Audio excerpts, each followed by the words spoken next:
Freddie Mercury est né Farrokh Bulsara le 5 septembre 1946 à Stone Town, dans le protectorat de Zanzibar. Ses ascendants sont d'origine indienne de la province de Gujarat. De confession parsi, ils avaient très auparavant quitté l'Iran, au début du Moyen-Âge, pour fuir l'implantation de l'islam et s'installer là-bas. Cet aspect religieux est fondamentalement constitutif de la personnalité de Freddie. En 1953, ses parents l'envoient faire ses études dans un internat dans la ville de Panchgani, en Inde. Farrokh s'avère un excellent pianiste. Il poursuit donc dans la voie de la musique très facilement. En 1964, la famille retourne dans le protectorat de Zanzibar pour très peu de temps, car des représailles sont exercées contre des citoyens à consonance blanche, dont la famille Bulsara, qui quitte le protectorat, devenant la Tanzanie pour Londres, en Angleterre. Les Bulsara s'installent d'abord à Felsham, près de l'aéroport d'Heathrow. Farrokh, qui depuis l'Inde est nommé Frédéric ou Freddy, poursuit ses études artistiques très diversifiées jusqu'en 1969, date où ses intentions se spécifient beaucoup plus dans le chant pop-rock. Freddie devient le chanteur de groupes comme Ubesh ou Sour Milk Sea. C'est vers la fin de 1970 que Freddie intègre un groupe qu'il regarde avec intérêt et curiosité depuis quelque temps, Smile, qui existe déjà depuis 1967. Ce groupe fait des mélanges très réussis entre la pop, le rock, l'opéra ou le ragtime. Dans ce groupe que rejoint Freddie sont présents Brian May à la guitare et Roger Taylor à la batterie. Le bassiste John Deacon arrive en 1971. Il est à remarquer que la créativité de Freddie part d'un entendement qu'il a envers la culture chrétienne et la façon dont elle conçoit la temporalité matérielle en règle générale. C'est du domaine de Freddie de ne pas laisser cet aspect-là en repos. Les exemples du passé reviennent toujours dans le présent par simulation. La grande arme de Freddie est aussi dans cette simulation. Dans son scénario artistique de la mythologie parsi, Freddie ressent le besoin d'incarner un rôle pour préciser l'origine de son œuvre. Tout cela commence par sa propre valorisation. L'objectif est d'arriver à un sacre qui par son essence va jusqu'à éclairer sur ce rôle de façon qu'il reste incontestable. Ainsi, les productions artistiques se succèdent les unes aux autres dans cette ambition. La vitesse historique de cette démarche est trop pour un seul homme. Les dieux de l'Antiquité ne le sont devenus qu'après leur mort. C'est après la mort de Farrokh, le 24 novembre 1991, que Freddie Mercury devient une légende. Queen ne fait dans ses premières productions que des variantes décadentes de Smile. Freddie Mercury et Queen font du glam rock dans le sens où ils mettent en lumière tout le décadent de l'époque. Queen publie dans ce genre beaucoup d'albums comme Queen, Queen 2, Share Attack, A Night at the Opera et A Day at the Races. Avec ce dernier, les Queen arrivent au bout d'une certaine logique et Freddie transforme peu à peu le décadentisme du groupe en classicisme en le faisant reposer sur le côté superbe et ostentatoire de sa personnalité. Le premier album de ce genre, News of the World, est publié en 1977. Nous pouvons nous apercevoir sur la pochette ou livret que le groupe a complètement assimilé les idées de mixité sociale propres à son époque. La communautarisation de l'humanité ne peut qu'apporter à court ou long terme la destruction. L'individu n'appartient et n'a le droit qu'à ses propres droits. Ainsi, il ne dépend dans la fatalité ou la providence que de lui-même. Personne ne doit interférer dans ses choix. Le communautarisme est ici considéré, avec ses codes propres à l'effet de clan, comme un système machinal qui produit l'aliénation de l'homme. On est de fait averti que ce système nous trouve, où que nous soyons, si nous ne prenons pas garde. Cette mixité sociale est le nouveau dominateur commun pour les nouveaux groupes et artistes. En novembre 1978 est publié l'album de Jazz. Les titres Dreamers Ball et Bicycle Race nous aspirent sur un nouveau registre vers la période décadente du groupe. Sorti en juin 1979, le spectacle Live Killers publie des enregistrements du début de l'année en Allemagne, en France, Hollande et Espagne. Dans le titre le plus marquant, Bohemian Rhapsody, Freddie critique la relation à la temporalité, ici symbolisée par la mort, du point de vue de l'Occident chrétien. Publié en 1980, l'album The Game montre que le groupe est un des favoris du public anglais, comme le démontrent les spectacles de la récolte de fonds pour les Cambodgiens, donnés à Londres en décembre 1979 d'une initiative de Paul McCartney et de Kirk Waldheim en fin d'année et début de l'autre, et publié en album la musique que Queen a créée pour le film de Mike Hodge, Flash Gordon. Il était alors évident que Freddie Mercury peut se passer de Queen et que Queen, à son tour, peut se passer de Freddie Mercury. En réussissant à s'ajuster ensemble sur ce projet, ils ont écarté l'idée d'une séparation. Pendant cette même année, Michael Jackson décide d'aider Queen à percer aux États-Unis. Il recommande au groupe de sortir en single Another One Bites the Dust, qui est sur l'album The Game. Vue excellente puisque ce single devient la plus grosse vente de Queen aux États-Unis. Hot Space, publié le 21 mai 1982, est un album sulfureux dans le sens où il joue sur une recherche de sacralisation intime adaptée aux caractéristiques du marché américain. La tournée de l'album aux États-Unis est un échec au niveau des places vendues, ainsi que l'album. En 1983, Michael Jackson et Freddie Mercury travaillent sur un projet d'album en duo. Ce qui importe Michael, qui connaît un succès phénoménal avec l'album Thriller, est d'atteindre un public plus rock, le rock ayant à l'époque plus de succès que la pop.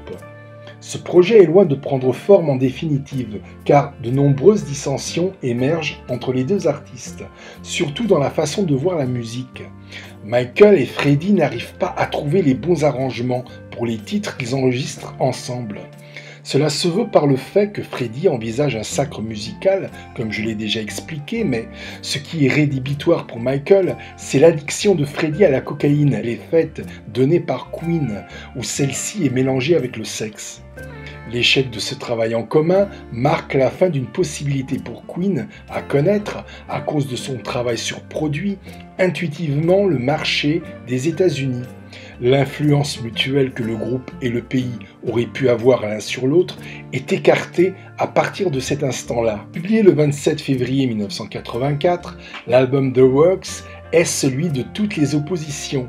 Il traite des tensions entre l'homme et la machine ou encore la trop grande place donnée dans la musique au cinéma à travers le clip. On peut parler d'une opposition très entendue entre l'aspect spirituel et le scientifique. La rupture du groupe avec les États-Unis est pleinement consommée. L'album connaît un succès avéré en Europe.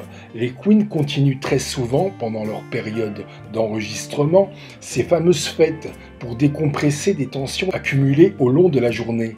Après sa tournée européenne, le groupe, qui a besoin de trouver d'autres débouchés de revenus que les tournées aux États-Unis qui ne se font pas, fait 9 dates à Sun City, en Afrique du Sud, qui à l'époque est un pays boycotté par l'ONU. Il s'agit là de l'affaire la plus politiquement incorrecte de Queen. Convoqué devant le syndicat des musiciens britanniques, Brian May plaide la bonne foi du groupe qui, alors, est quitte pour une amende. Sorti en 1985, le premier solo de Freddie, Mr. Bad Guy, met en évidence le besoin de valorisation de son auteur.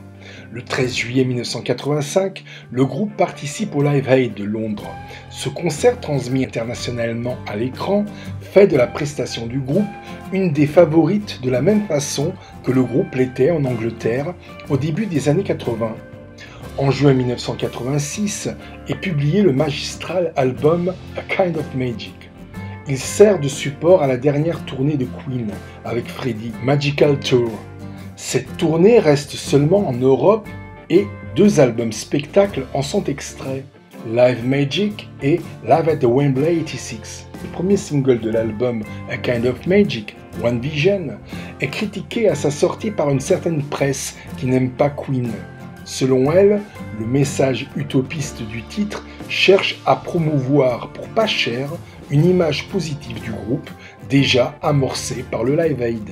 Le dernier concert est donné le 9 août à Knebworth. Certains moments de celui-ci figurent dans Live Magic. Pour A Kind of Magic, La plupart des titres ont été écrits pour le film Highlander et ne peuvent que se comprendre comme tels. En avril 1987, Freddie apprend qu'il est malade du sida par son médecin Gordon Atkinson, mais dès 1986, les tabloïds britanniques repèrent les symptômes de cette maladie. Peut-être Freddie lui-même la repère-t-il. En fin d'année 1987, les activités reprennent pour lui de façon intense. D'abord l'enregistrement de l'album solo Barcelone, à cheval sur l'année suivante où en janvier commencent les sessions du nouvel album de Queen. Réparties sur plusieurs périodes et endroits différents, elles ne prennent fin qu'en février 1989. La première publication du nouvel album de Miracle est le 22 mai en Europe. Comme Freddie est trop faible pour partir en tournée, il annonce au reste du groupe sa maladie, ce que celui-ci suspectait déjà et propose d'enregistrer un nouvel album. L'annonce de Freddie reste secrète. Brian May et Roger Taylor affirment simplement à la presse que le groupe ne s'est pas mis d'accord sur l'organisation de cette tournée. Toutes ces observations sur le sida de Freddie montrent qu'il est dans un processus de simulation devant la mort. Ce qui est étonnant, c'est que cette simulation est une partie intégrante de l'œuvre de Queen. C'est elle qui finalement force le groupe à se surproduire. Dans la religion parsi, la mort est quelque chose qui s'écarte. L'importance est toujours donnée aux actions de l'adepte, dans le sens où il y va de son travail pour obtenir le paradis. Cette façon de penser la spiritualité n'est pas, comme on l'a déjà vu, quelque chose qui reste dans le domaine personnel de Freddie. Il est bien question de sacre pour lui, qui cherche à articuler son culte avec son influence auprès du public. De là s'explique son autocouronnement lors des derniers concerts de Queen, afin de donner plus de solennité dans l'acte.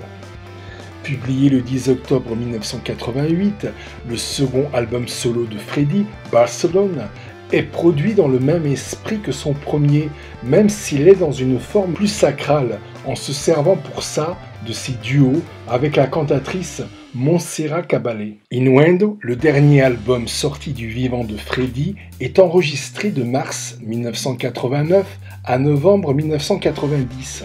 Sa publication s'effectue en février 1991. Durant toute cette année, la situation physique de Freddie se dégrade, affectant gravement ses prestations artistiques. Les clips de l'album en témoignent.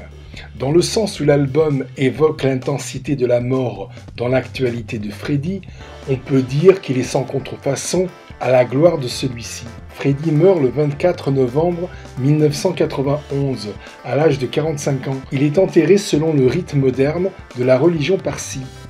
Sorti le 6 novembre 1995, l'album Made in Heaven connaît un succès inégalé. Le plus beau titre est le numéro 13. Peu de matériel nouveau se trouve sur le reste de l'album. Les titres Mother Love, Too Much Love Will Kill You, You Don't Fool Me, Winter Tale sont les derniers sur lesquels Freddie a participé encore au cours de l'année 1991. L'album est retravaillé au cours de 1995. Les titres ont tous été enregistrés dans les années 80, certains étant déjà publiés et d'autres pas. Le podcast est terminé, je vous remercie de l'avoir écouté, je vous donne rendez-vous à une prochaine fois. Jusque-là, portez-vous bien, au revoir.